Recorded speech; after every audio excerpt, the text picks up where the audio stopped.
Hello everyone. Today we have an amazing guest for our show today, Mr. Mahavir Pratap Sharma. If I kind of go about listing his accolades, आधा घंटा तो उसमें निकल जाएगा. But still, I'll kind of truncate it as much as I can, to make it as simple as possible so people know who he is, right? In the startup ecosystem, pretty much everyone knows him. But for those who are still new to the ecosystem, for them, Mahavir Sharma is the chair of TiE India Angels, which is one of the largest angel network in India. He's the chair and co-founder of Rajasthan Angels. He's the past chair of TiE Global Board of Trustees, which is, he's the only Asian to ever been that. And he's a serial entrepreneur donning multiple hats. He has his own business in Rajasthan, in carpets, jewelry, marketing, and branding, and doing a lot of other stuff, right? So hopefully, Mavirji, I didn't miss anything in your list of accolades. No, you've covered all relevant stuff. Thank you. Got it. Awesome. So Mahavir we kind of got in touch a few weeks back. How we kind of started, how we interacted, especially with my job with World Trade Center Pune and your role with TiE, right? And expanding the collaboration. So typically, I wanted to understand, what are your thoughts on the current startup ecosystem as that we are seeing? Right now we are seeing the last year was very bad in terms of fundraising, right? But suddenly, in this early first quarter of 2024, we are seeing a huge amount of investment suddenly happening. I would love to get your take on that. See, I personally feel that we are very well placed as on date, this March 2024, going forward in the startup ecosystem. You know, people tell me that yes, last year was bad. I tell them it's not bad at all because 2020, 21, or those years were an aberration. I mean, there were growth years which was without reason or without logic or without fundamentals being clear. So I think if you eliminate that and if you see a growth of an asset class, growth of the ecosystem, growth of India as a consumer economy, and technology playing an important role in it, I think we are very well poised. I think last year was very, very realistic. I don't think it was short of anything else. I think we are going to go ahead with what is this as a base, and we're going to grow going forward. Definitely makes sense. And based on your point, I was speaking to a lot of early stage, seed stage investors, right? And even they were saying that the seed stage funding is just as normal. It is only the higher rounds, the series B, C, and D rounds, which were affected. But at the seed stage, there was not much impact at all. In fact, it was actually a phenomenal opportunity because you were getting opportunity to invest in good startups at slightly, more reduced valuations. So what are your Yeah, thoughts on that? so I don't like the word reduced valuation or overvaluation. I think realistic is the right word. What works at that point of time is what the valuation is. But I think the fundamentals, the unit economics, the CAC, the burn, the growth rate, sector-wise, different for different sectors, is what is now being looked at more carefully, rather than just the idea or the team. And pre-seed and seed, you're absolutely right. There was no shortage, no change.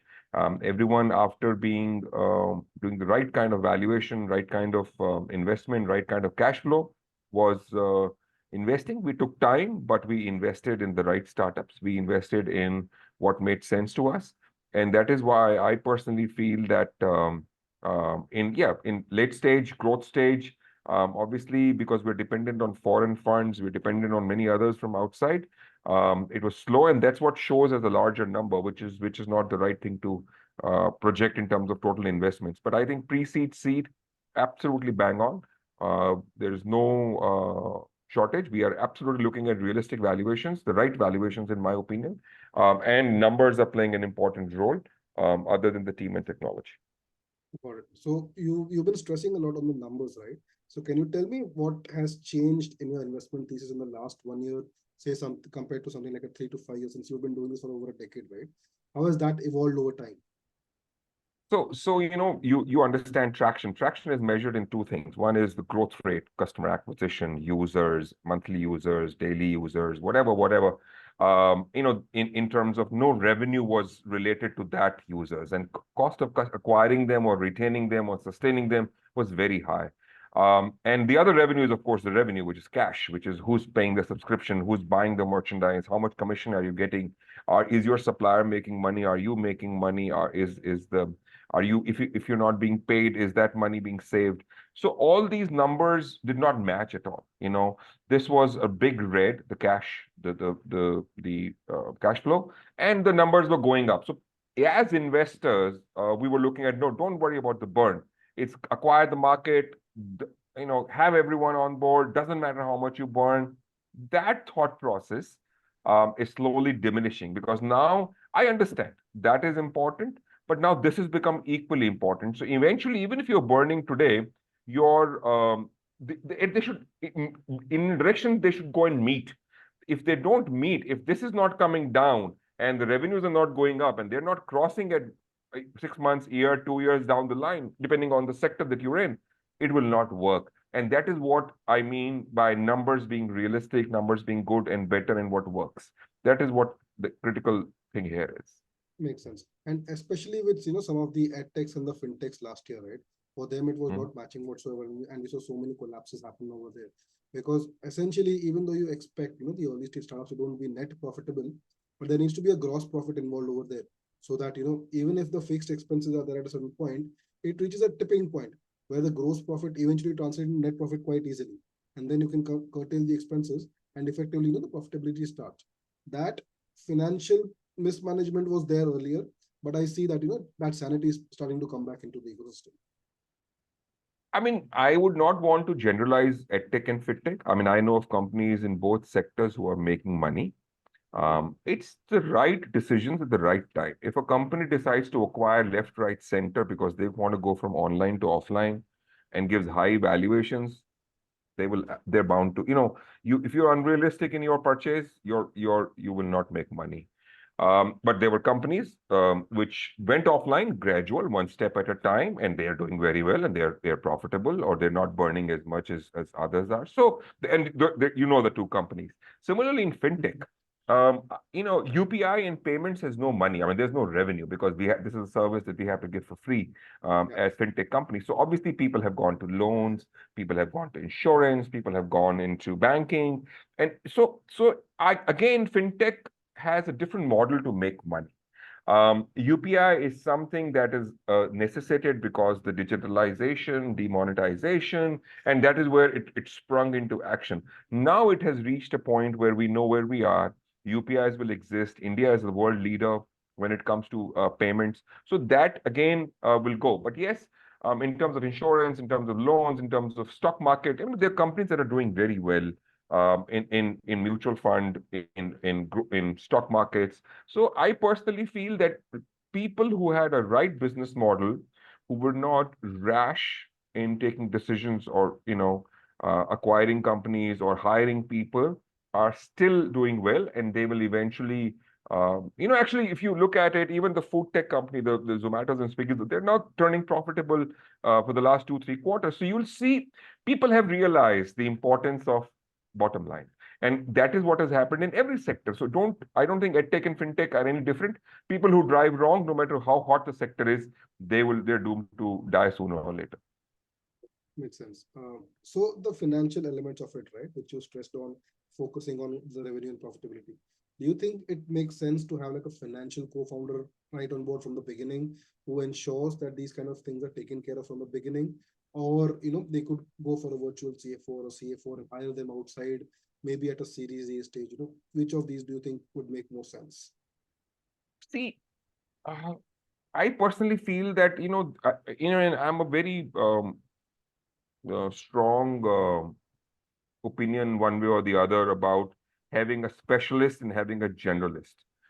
I think the co-founders have to be generalists. They should know tech, they should know finance, they should have the business sense, they should be people's person and manage people.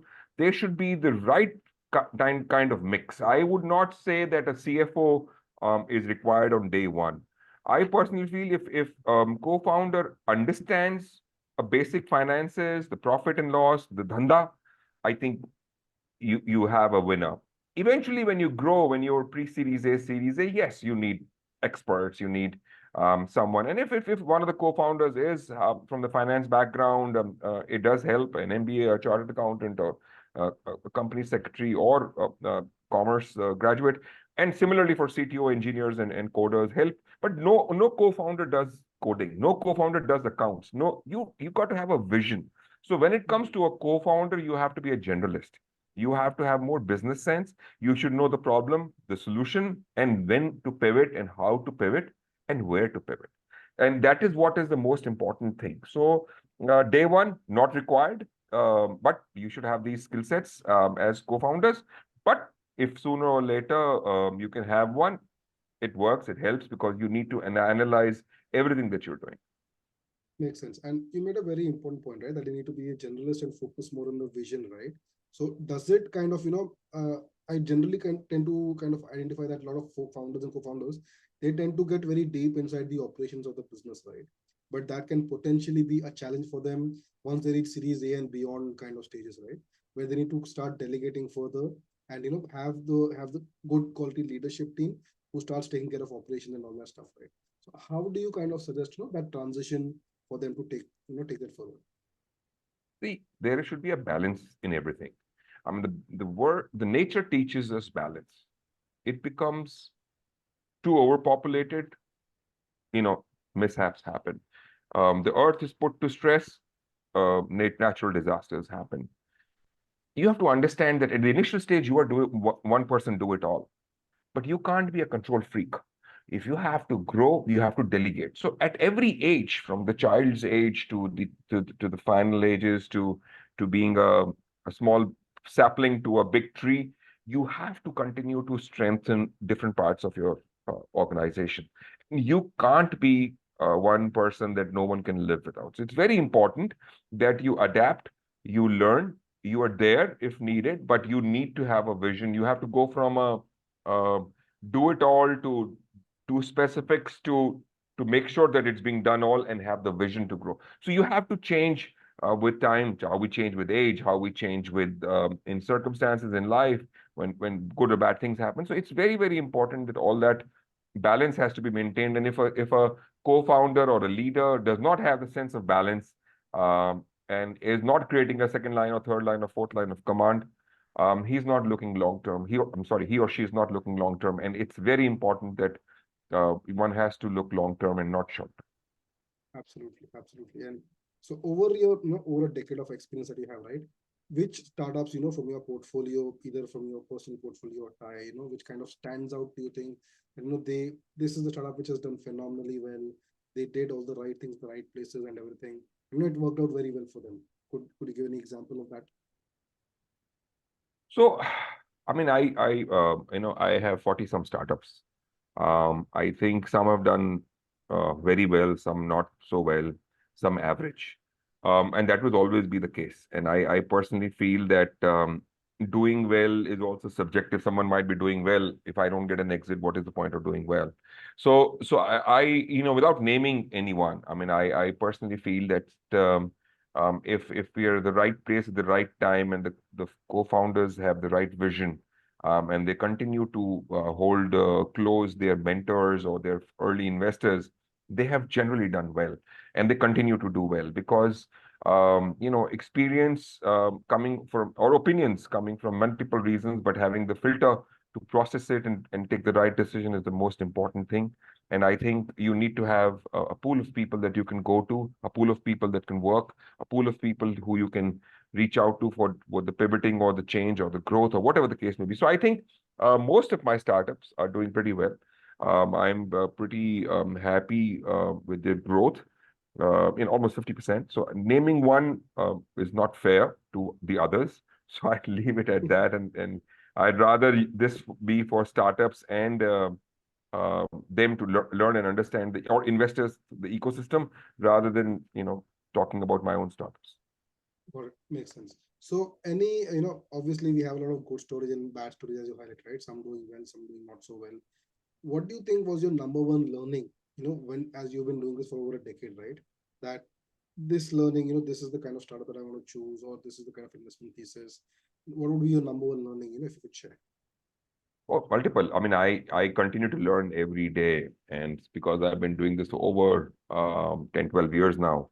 And I am virtually, at every startup event, virtually or physically. And I average look at about 10, 15 pitches or startups on a daily basis. So in 10, 12 years, I've done some, if I'm doing 3,000, 4,000 a year, I've done almost 40, 50,000 startups or pitches, which never became startups. So I've always feared sitting in the audience that a startup is pitching and he or she would say that I had pitched to Mahavir sir 5 years ago, 10 years ago, and he said that you will never succeed.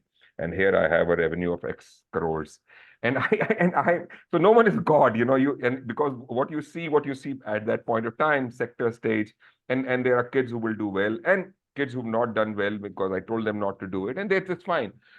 My learnings are everyday basis. So I learned something every day. When these startups teach you everything. So I think the learnings are that never get FOMO'd. If you don't, you have a X amount of money, you will invest that money. Do what is right. Don't get excited because you're missing an opportunity. Something will come, something else will come. It's okay. I've made mistakes and not invested in companies that have grown 1000x. I mean, do I cry?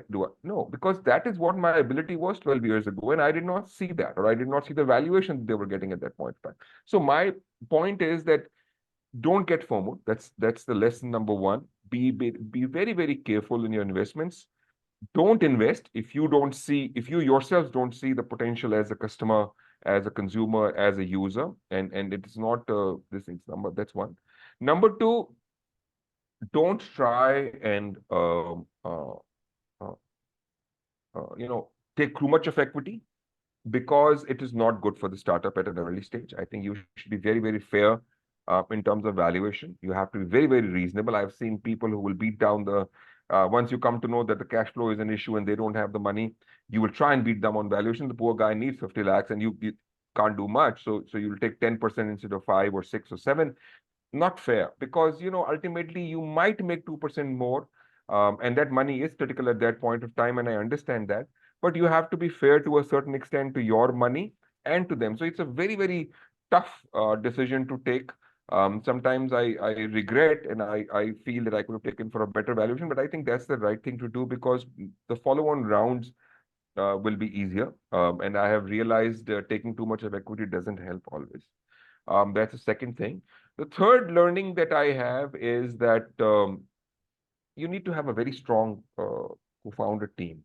If you don't have a good team, and when times become tough, they will crumble. Not because they are not able to perform, not because they don't have the ability, but because they are not able to handle the situation without money, without being able to raise. They are not apt at handling these people. So I think co-founders continue to stay as a very, very strong element in my thesis of investments. That's why a stress test or a challenge that goes to them is very important. Lastly, I feel is that this sector is bound to grow. Yeah, in the next 10 years, it's India's decade when it comes to startups. The returns on investments might be high in other asset class this year, but long story short, in the period of 3 to 5 years, this will outperform every other asset class. I'm very optimistic, and I think people who are not investing should consider this as a strong portfolio option. At least 10 to 15% of their investment should go into this asset class, and they should not do it solo. They should do it with people with experience, co-invest, become part of funds, listen to advisors, go slow. Once you learn, you can go ahead and do what you want to do. Absolutely. Thank you so much for that. Lots of small nuggets have been kind of fit into that statement, right? One thing which I wanted to pick on the point which you mentioned is getting the valuation right, right? If you are very high with your valuation in the beginning, right? As a founder, you don't realize that the subsequent fundraising rounds will become difficult because if you don't hit the milestones, the next investor who's coming in, they won't be, putting the valuations right, and that can be a doom for your startup.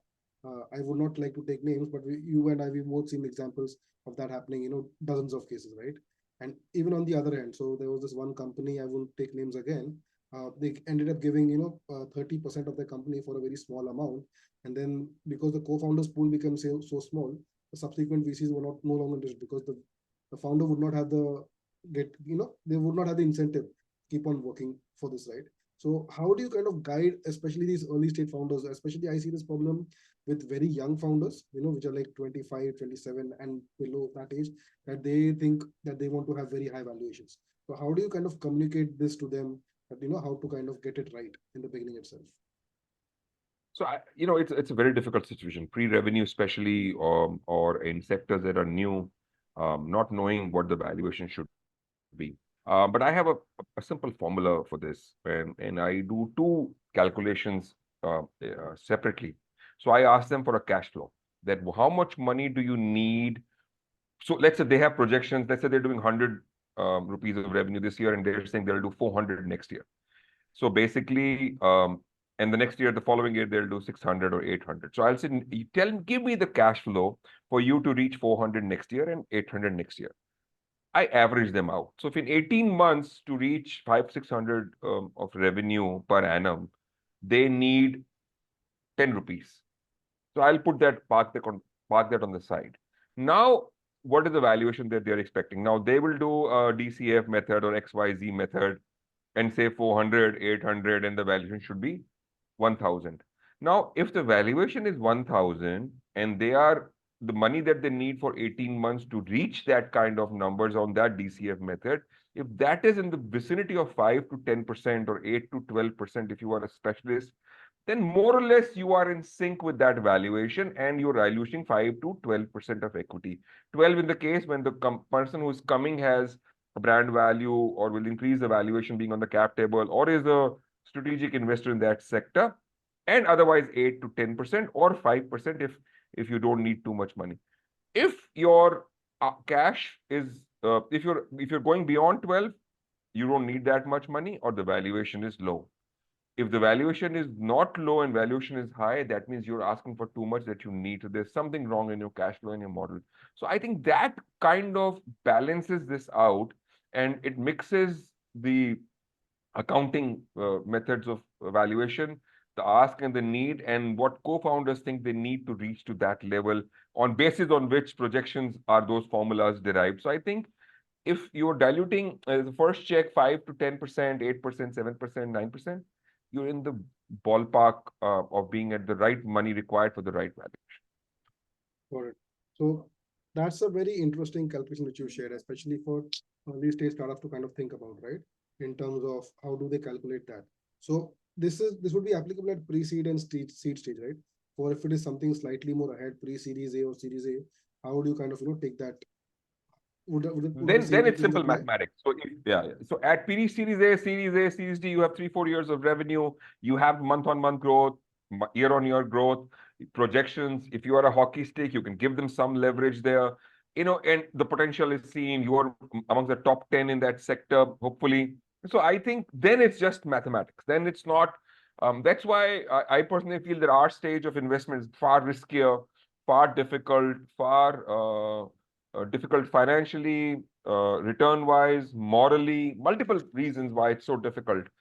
It's not as difficult because you can be brutal at Series A and say, boss, you don't have the revenues. What are you talking about?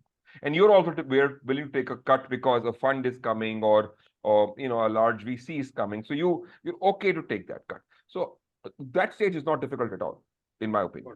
Got it. So it's more of an art at the earlier stages, which at pre-series, series stage, it becomes more of a science.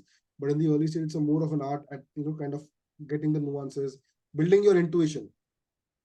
Building your intuition, and also not just an art in the sense of the thing, morally it is, as I said, people, if we are the stakeholders of the future, if you're not responsible, take too much equity or take or give money out easily or give too much evaluation, we are doing injustice because bad situations will happen and we've not done the proper diligence. We've not done the right thing for the startup. We are not only paralyzing the young kids and ruining their 2-3 years because they will not be able to raise money if it is too much and blah, blah. So I think it's very important that we become the right first few steps that a baby takes so that others can follow and say, huh, this is a realistic valuation, not too much or too less.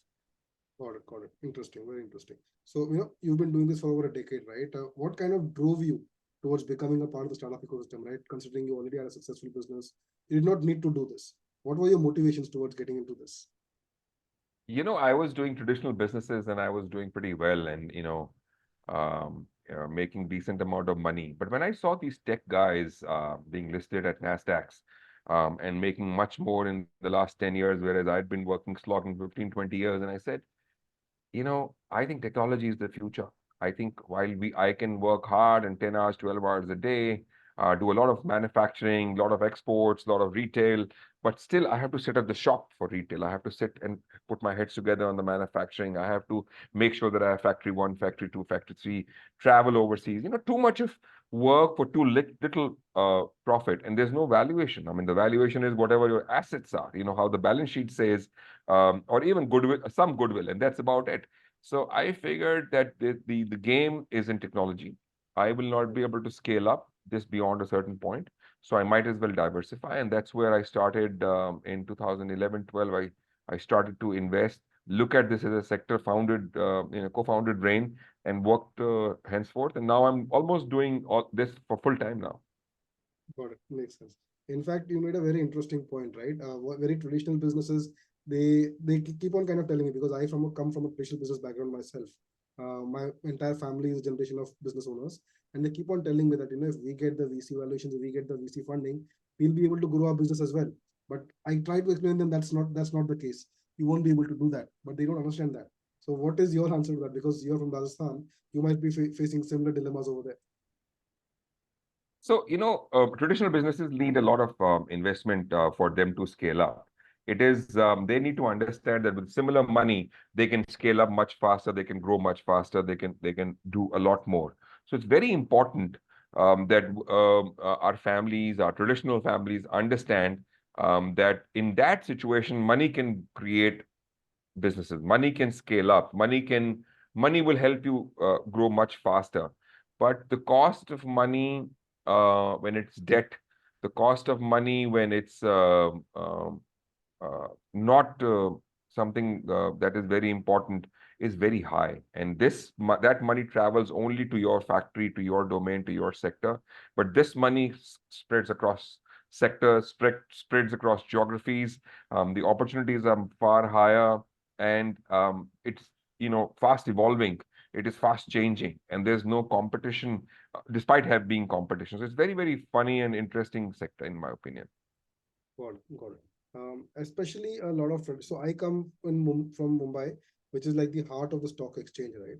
So most of the Gujarati families and everything over here, they typically prefer investing in stock market because number one, market is liquid.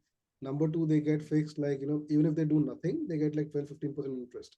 So the question is, why would I risk investing in a startup where I end up losing my money over there? So what would you kind of like to tell to these kind of investors? See, I don't blame them. I think last year the stock market has outperformed. Gold has outperformed. Yes, Real estate is coming back. It's a strong dilemma. That's why I'm saying just 10-15%. If you are right, you have 85% to play with. Give me 15%. Let me manage it. Let me tell you, or co-invest with people like me. When I say me, I mean a few thousand that are doing what we are doing, what I'm doing. Trust us, and we'll talk 5 years later. That's about it. I mean, I'm someone who's doing all in. You don't have to do all in. Just do 10-15%. That's all that I'm asking them. got it. Got it. Because I recently was invited, during one of the VCs meeting over there. So it was an LP meeting over there, and they asked this question, and these guys, they're like, if I want to square off my negative investment, how do I do that? So they had the VC GPs, they had a very hard time explaining that the capital is locked in. You cannot kind of remove it that quickly. See, I personally feel that this is, and with all due respect to the government, with all due respect to the law of the land, एक ये भी thesis गलत है कि if I invest in startups, I can decide when to write that off and reduce my capital gains and save some tax. And while I'm taking a risk, these things happen, they will happen. But if you're planning like that, then you are in the wrong direction, because Exactly. you are assuming that you will make money and you will lose money. Correct. If you don't invest in each company that you think will be 10 to 20x, you will not make money in one company. I mean, you have to think that everyone is a winning horse that you invest in. And that is how we do. And that is what is important. So you can't expect that you will lose money. I mean, we're investing to make money in each and every company. Why not? Makes sense. Makes sense. So, would love, this was a very interesting chat in terms of, understanding not just from the founder's perspective, but investor's perspective as well. Any final thoughts you would like to add to this? My thoughts are that I love this ecosystem. I love how India has evolved over the last 12 years. I love how we have rapidly grown in this sector in the last 4 or 5 years. And I think going forward, this will be a great sector, both for people who have ideas and startups, and for investors. And I strongly feel that stay grounded, have high ambitions, work very hard, and process, compliance, diligence, governance are very, very critical if you want to go long term. If you're greedy and short term and you're working for valuation and you have shortcuts, sooner or later you will lose what you have today, not only in terms of money, but self-respect, social, I think very important to do all of that. Got it. Very interesting. Thank you so much for your time. And, we're already planning to work together for a major fundraising event in the month of May, which we already Yes. discussed, right? So looking forward to have you there. Any final ways of, if people want to reach out to you, how they can reach out to you? If you want to share that. That's a good question. I think the best is to reach out to me on LinkedIn. I mean, I've crossed the limit, but you can message me. I respond to each and every message. And if your startup, your idea, your opportunity that you're creating, whether investor or investee, I will give you my email address and other details. And that's the best thing to do. Awesome. Thank you so much, Mahavir ji, for taking your time. It was a pleasure discussing with you. Hope you had a Thank great you, time Harsh. as well. All the best. Thank you. Thank you so much, sir. Take care. Bye-bye. Bye.